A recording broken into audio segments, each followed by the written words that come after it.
शेतकरी हा जगाचा पोशिंदा आहे असे व्यासपीठावरून मंत्री, आमदार, खासदार म्हणतात त्यावेळी हैसे वाटते. मात्र त्याच मंत्री, आमदार, खासदार अथवा त्यांच्या समर्थक नेत्याच्या साखर कारखान्यात ऊस नेण्यासाठी शेतकऱ्याला प्रत्येक बाबीला पैसे मोजावे लागतात, तरच ऊसाची तोड होते, अन्यथा टोळी पुढे जाते. त्यावेळी त्या शेतकऱ्याला डोक्याला हात लावून पश्चाताप करावा लागतो. त्यावेळी त्याच्या मदतीला कोणीही धावून येत नाही. ही सत्यता आहे. शेतातील ऊसाचे गाळप करण्यासाठी इच्छा नसताना सुद्धा प्रत्येक कामाला शेतकऱ्यांना पैसे मोजावे लागतात. हे दुर्दैवच म्हणावे लागेल. अंबाजोगाई साखर कारखान्याचे चेअरमन सध्या रमेश अडसकर यांच्या ताब्यात आहे. रमेश अडसकर सारख्या धूर्त राजकारणी जिल्ह्यात क्वचित सापडतो. ते स्वतः चेअरमन असले तरी त्यांनी व्हाईस चेअरमन दत्ताआबा पाटील व संचालक राजाभाऊ अवताडे यांना कारखान्यावरील व्यवस्थापन पाहण्यासाठी मॅनेजरची जबाबदारी दिली असल्याचे समजते.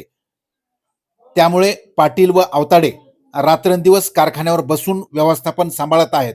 जिल्हा परिषद पंचायत समितीच्या निवडणुकीनंतर रमेश अडसकर पूर्णवेळ कारखान्यावर लक्ष केंद्रित करतील. अडसकरांनी कोणाच्या ताब्यात कारखाना द्यावा, काय करावे, करू नये, त्यांचा अधिकार असला तरी आज आम्ही मुद्दा उपस्थित करणार आहोत. तो अत्यंत गंभीर मुद्दा आहे. आंबा कारखान्याच्या कार्यक्षेत्रातील ऊस उत्पादक शेतकऱ्यांचा ऊस यंत्रणेमार्फत गाळपासाठी आणला जात आहे. मात्र यासाठी शेतकऱ्याची यंत्रणेमार्फत जी आर्थिक पिळवणूक होत आहे, या संदर्भात ऊस उत्पादक शेतकऱ्यांच्या पाठीशी खंबीरपणे कोणी उभा राहणार आहे की नाही, हा खरा प्रश्न आहे. दुसरी महत्वाची बाब म्हणजे आर्थिक लूट होणारा शेतकरी कारखान्याकडे लेखी तक्रार करू शकत नाही. भविष्यात ऊसाचे गाळप करायचे असते या भीतीपोटी तो तक्रार करत नाही. ज्या शेतकऱ्यांना असा अनुभव आला त्यांच्या मते ऊस तोडणीसाठी टोळी आली की अगोदर ऊस कोणाचा तोडायचा यावरून लिलाव केला जातो.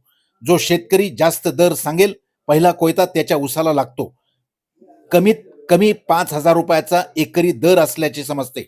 जर ऊस तोड हार्वेस्टर मशीनने झाली तर कमीत कमी एकरी प्रति 3,000 रुपये शेतकऱ्यांना द्यावे लागतात. नाही दिले तर बुडातून तोड होण्यापेक्षा 1 फुटाचे खोड वर जमिनीच्या सोडले जाते. ट्रॅक्टरने नुकसान केले जाते, त्यामुळे पैसे मोजावे लागतात. हे काय कमी? ऊस भरून साखर कारखान्याला घेऊन जाणाऱ्या ट्रॅक्टर चालकाला प्रति फेऱ्याला 500 रुपये व 3 वेळा जेवणाचा गरम डबा द्यावा लागतो. अनेक शेतकऱ्यांच्या मते नॅचरल शुगर कारखान्याची टोळी अजिबात शेतकऱ्यांना आर्थिक झळ पोहोचत नाही. इतर साखर कारखान्याच्या तुलनेत भाव किती मिळाला तरी बिल खात्यावर कधी पडेल याची खात्री नसताना सुद्धा आपल्या भागातील संस्था टिकली पाहिजे म्हणून शेतकऱ्यांनी आंबा कारखान्याला ऊस द्यायचा. त्यावर आर्थिक लूट होत असेल तर शेतकऱ्यांनी कुठवर सहन करायचे असा सवाल शेतकरी संचालक मंडळाला करत आहेत. आंबा कारखान्यातील प्रशासनावर देखरेख करण्यासाठी कार्यकारी संचालक तर आहेतच.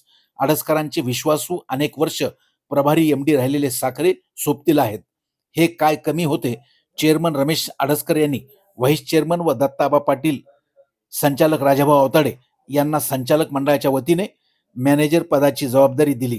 तशी शेतकऱ्यांची आर्थिक लूट होऊ नये म्हणून कोणाची नियुक्ती रमेश अडसकर करतील का, असा प्रश्नही शेतकरी उपस्थित करत आहेत.